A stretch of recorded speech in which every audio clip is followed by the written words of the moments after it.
and did what he did and ended up in prison. I don't judge. There's a lot of, you can hear my son's, he's not an idiot, you know. I never, ever in my wildest dreams did I ever think that I would see my son in prison. It just wasn't on my radar. So when I walked into the county court with him 18 months after that crash,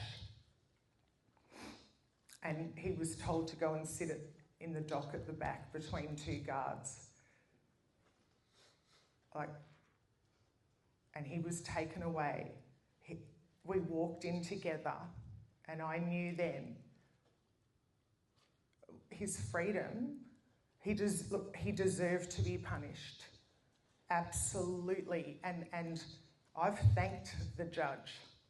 I've since written to him and I've thanked him for giving him the minimum of 2.5 years because I think it saved Zach's life in this case, but I don't recommend going to jail to turn your life around. And I can tell you, I knew nothing about the correction system, and having to go and visit my son and have sniffer dogs and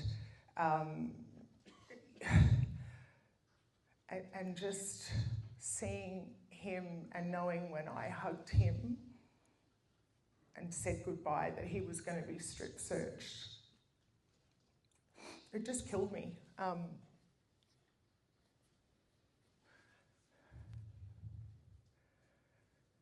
It doesn't take long for good kids to go bad when there's bad friendship groups and when drugs and alcohol, addiction, takes hold.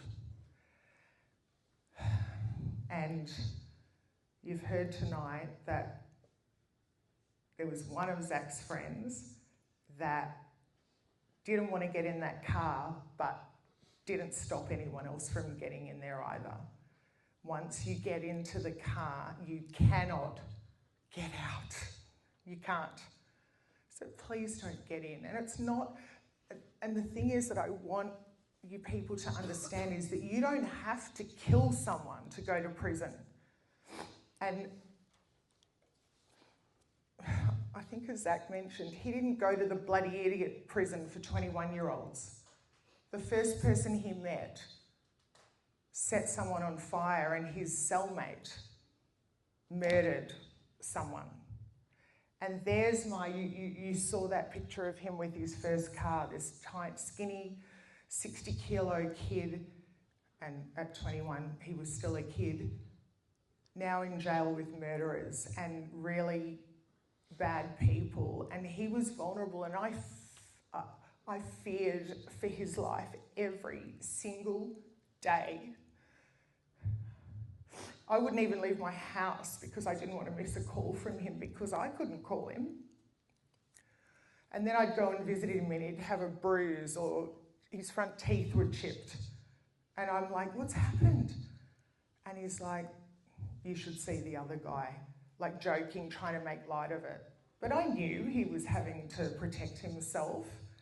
It's not a place you want to go to, and you don't want to put your parents through it either.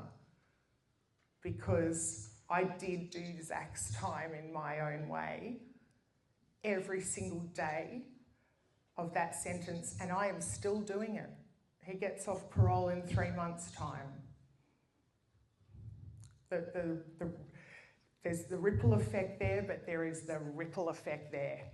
Just even getting a police check, if you're a visitor with someone in prison, you're a red flag. I'm a red flag because I have a convicted criminal as a son.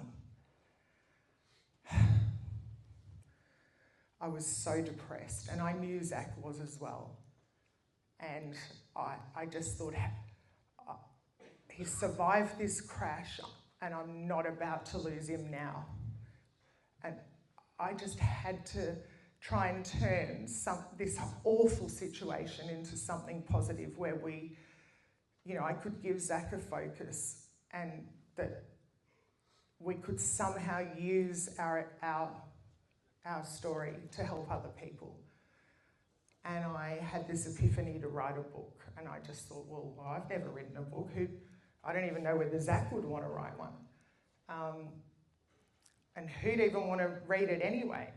And Zach called me one day, and it's 12-minute phone calls, and you talk like teenagers, and I'm like, what? You know, I could hardly understand him.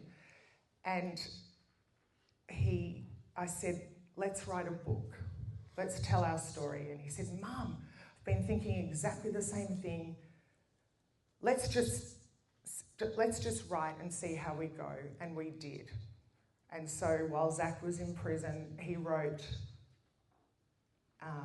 obviously, the whole story, and I wrote it from a mother's perspective. It's called Why the Fallen, and we published it last year. And I didn't even know the level of my son's drug addiction and some of the other things until I read his handwritten pages. But I'm getting the hurry on here. Zach and I we're staying for supper. If any of you have any questions, please approach us. I do have the book here if anyone wants it. And again, I just want to thank all of our beautiful volunteers, emergency service people, paramedics, because, you know, they saved my son's life, and I'm very, very grateful.